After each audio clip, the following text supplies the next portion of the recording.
What is going on, Overkillers? Welcome back to the channel, and today we're going to be talking about something that I just got done doing, and that was an almost $900 upgrade to my computer. We're going to talk about why I did it and if it's worth it for you guys to do it. This goes way beyond FPS, you guys. If you guys have watched any of my performance videos in the past, I am not a big FPS chaser. Now, that comes with a caveat always, but stick around and I'm going to tell you what changes I made, why I made them, what the improvements I saw were, and what I found to be most beneficial beyond FPS. So stick around. If you are interested in acquiring any of my Overkills tutorial guides from Microsoft Flight Simulator, or simply interested in supporting the channel, please consider joining us on Patreon. Patreon subscribers level tier 2 and above have access to all of my guides, as well as any future releases that come down the road. Patreon link can be found in the description below. Overkill simulations, watch us as we fly.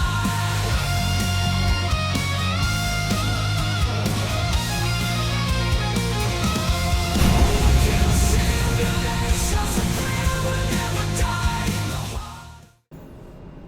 All right, guys, so first off, the footage you guys are going to be seeing in this video is all recorded after the upgrade. I don't have anything from prior to the upgrade. This wasn't meant to be a comparison. Again, I am trying not to focus on FPS because when you're looking at a $900 purchase, it has to go above and beyond FPS. It has to go with overall stability of your machine, overall performance of the sim, third-party applications, and the overall experience in setting everything up. Now, guys, I've been building my own computers for a little over 25 years now, so I've obviously got some experience doing it, but it is a real challenge for some if you've never done it before.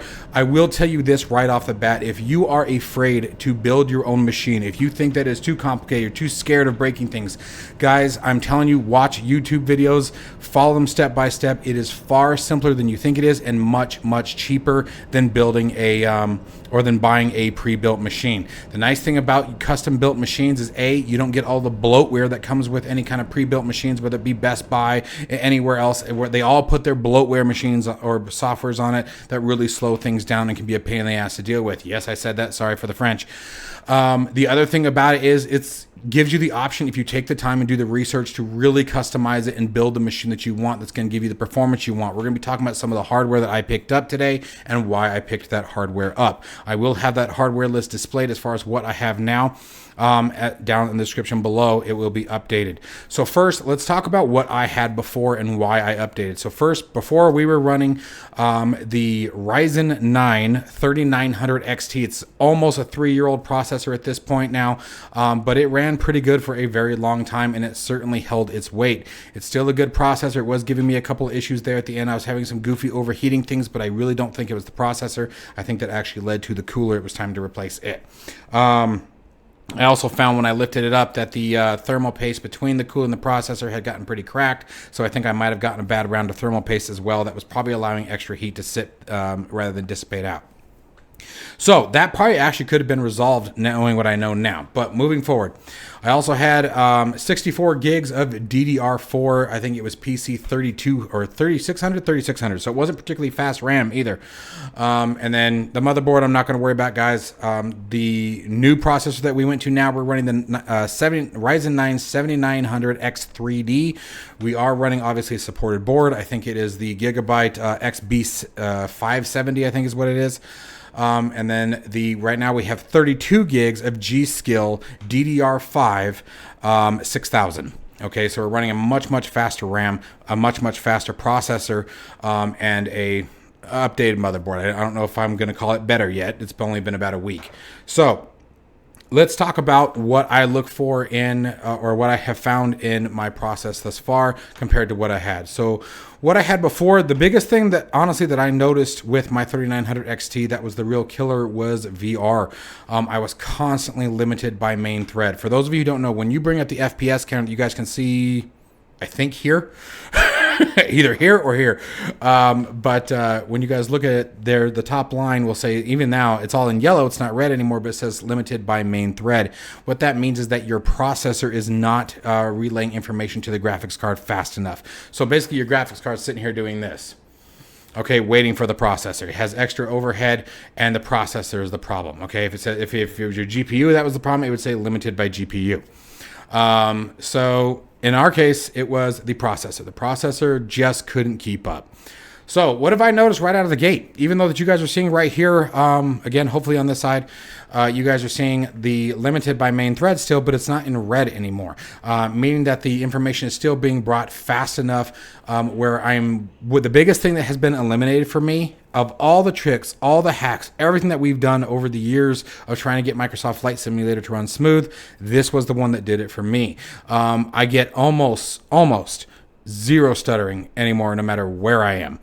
By the way, I have always been on a gigablast internet connection, meaning I have a gig download speed, and then I get anywhere between up to 300 to 500 upload. But upload isn't as critical for what we do, but download absolutely is. So, and I average anywhere from, they tell you a gig, but I average here at the computer anywhere between 800 and 950 gigs download per second. So definitely got a good internet speed. I use it for my day job, so that's a requirement for me. So with that in mind, again, I wanted to throw that detail in there because that does have something to do with stuttering. Absolutely. If you have a slow internet speed that can't keep up with the rate that you're bringing in new data for the scenery, you're going to get the stutters. So that's another thing. Make sure that you know why you're stuttering beforehand, and that's where this information can come in handy. Again, so the biggest thing that I was trying to solve here was the limited by main thread. So with just 2D operation, by the way, graphic settings are going to be displayed here on the screen if they haven't been already. We will be walking through those as well. So, but the biggest thing that I noticed right out of the gate, again, was the stuttering. Everything was very, very smooth. And on 2D, I am running ultra settings. I still decided to go with DLSS only because it runs even smoother. With TAA, the only time that I noticed any kind of stuttering whatsoever was flying through New York. And you guys will see some of that footage here. I did get some stuttering there, went back to DLSS, and everything went away. DLSS, I'd rather have that overhead in general anyway. The graphical artifacts that do come with DLSS, I have noticed, are not near as significant as they used to be. So that's part of why I chose to go ahead and stay with that. I'd rather have that if for any reason we do run into an issue where TAA would cause a problem. It's just nice knowing that I don't have to worry about it. Where I noticed a major improvement was in virtual reality. So if you are a VR player, listen up, guys. I don't know if that VR footage has come up yet. It will title as such. Again, this is just sort of information to have in the background while you guys listen to my face talk. But in VR, and I'm right now running the Pimax, the Pimax Crystal, and the Pimax Crystal Lite. Obviously, two very demanding headsets when it comes to the resolution. And I have an RTX 4080. I do not have the 4090, guys. And so first off, come back into 2D for just a second. 2D running completely ultra settings on both 4K or 2560 by 1440 have zero issues. Everything's above 60 frames per second. I could not find any really locations where it was a problem. Down here, you guys can see at on the screen there, it's running anywhere from 40 to 50 frames per second. Once I think that was pre-DLSS. Once I turned DLSS on, it was pretty much 60 across the board. Now, they touch on that one more time before we get back into VR. I sort of jumped around, I'm sorry. With the 2D, I have never been a chaser of 60 frames per second, specifically in this type of flight simulation, okay? Because I don't notice any kind of headache. Yeah, when you turn your head, things may be a bit smoother. Obviously, the higher the frame rate, and I certainly was able to achieve that. But in aircraft such as like the 737 or the PMDG 777, much more demanding aircraft that are going to require a bit more performance out of the simulator, right? So that's to be expected. But I don't chase 60. I chase smooth, if that makes sense. Yes, the higher the frame rate, the smoother it is, but I chase comfortably smooth. That's what I look for. So that's why I didn't worry about, going for like a 4090 right now. That just, I can't justify for the performance that I am getting with the 4080 with this current hardware. It is more than enough, you guys. And we're going to talk about that now, getting back into VR. So getting back into VR again, rocking the Pimax Crystal and the Crystal Lite, both very, very demanding headsets. I think they have the highest resolution for the general consumer. We're not talking about the new Varo X series. Those are a whole different bag of worms. And they're also $3,000 and $4,000 headsets. So, keep that in mind. So for the general consumer, Pimax right now has the Crystal series has the highest resolution available, and in VR I am running at maximum resolution. I am still using OpenXR. I would always recommend OpenXR no matter what, for as long as OpenXR continues to work. I know the general project has been discontinued, but as long as it continues to work, make sure that you guys are using that versus Steam VR. It is a far better API, works significantly faster, much smoother, has less bloat crap in it like I talked about before. It's just a better setup altogether. There are tons of YouTube videos on how to set it up. Mark over at the Sim Hanger probably did the best one out there, but that's not to say there aren't a bunch out there. But if you guys are interested in VR and working with OpenXR, again, check out Mark over at the Sim Hanger.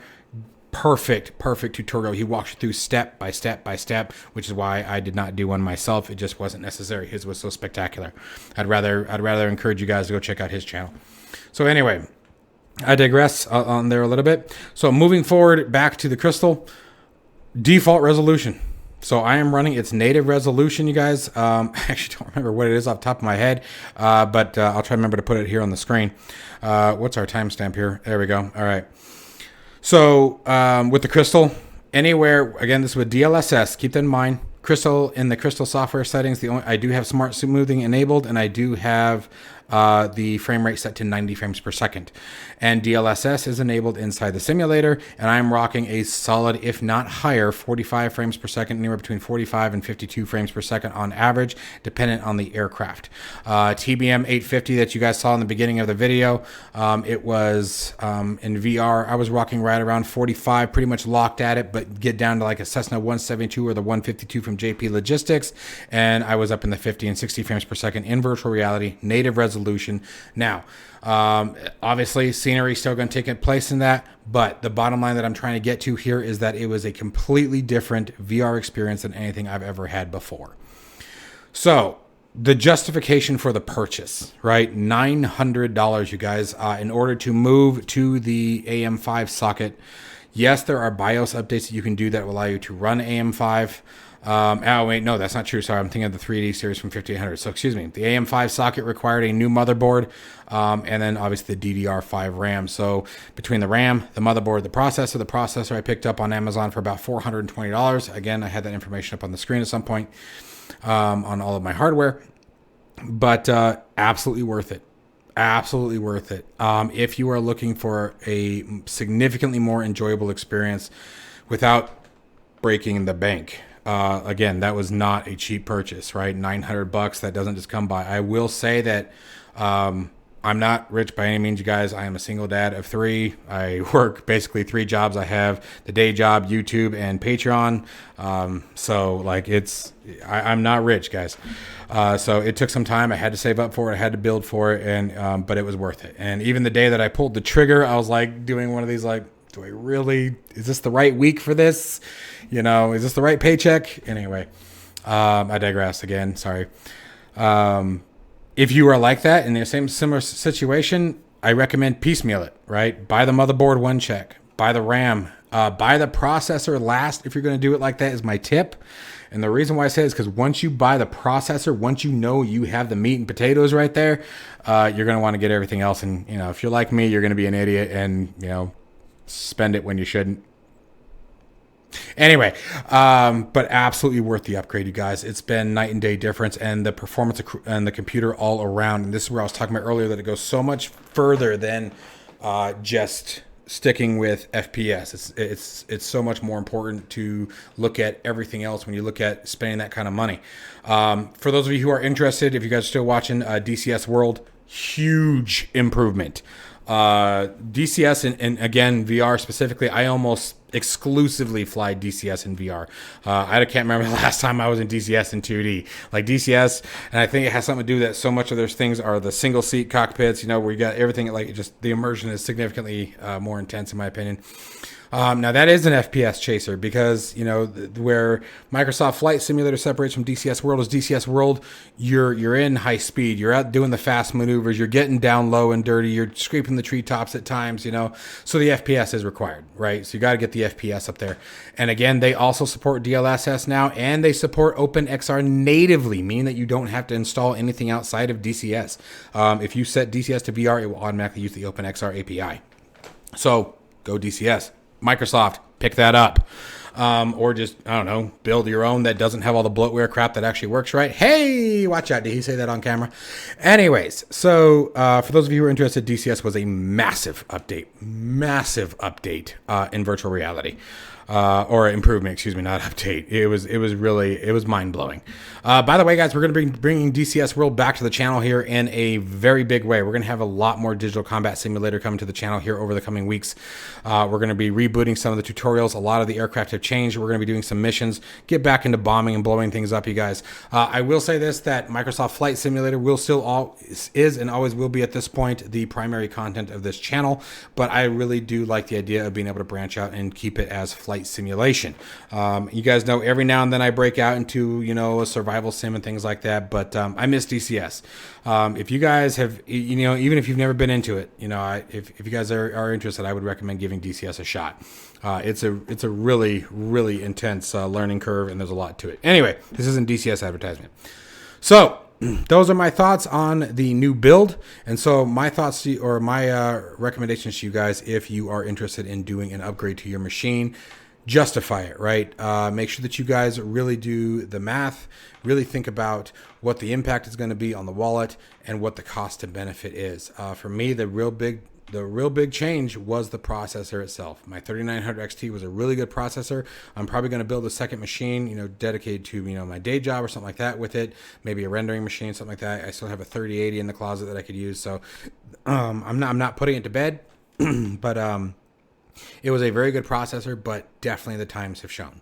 And that's the last thing I'm going to say is it's the X3D that really makes it shine. That extra 3D layer cache is huge, guys.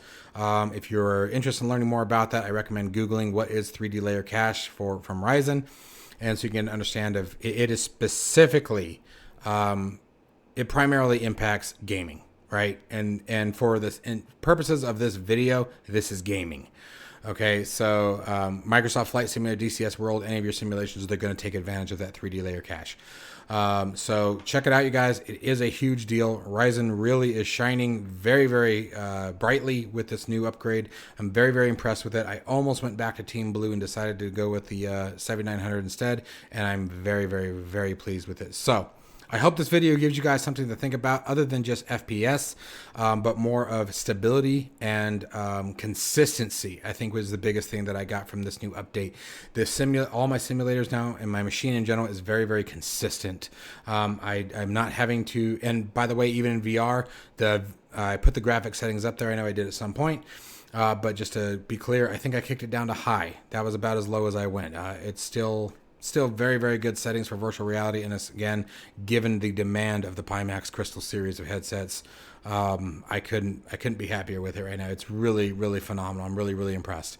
So I hope, again, that gives you guys something to think about. I hope you guys enjoyed the video and found it useful. If you guys have any further tips and tricks about how to optimize a 7900X3D or anything that I might have missed, please, by all means, shout below. We are going to be bumping up to 64 gigs of RAM coming this next payday just to get that RAM maxed out, because why not? And I'm really enjoying it. So stay tuned for future information, guys. If I figure out anything else that I feel is important to share with you about the hardware inside the tower, I'll be sure to let you guys know. As always, guys, stay safe and healthy, and I'll see you in the next one.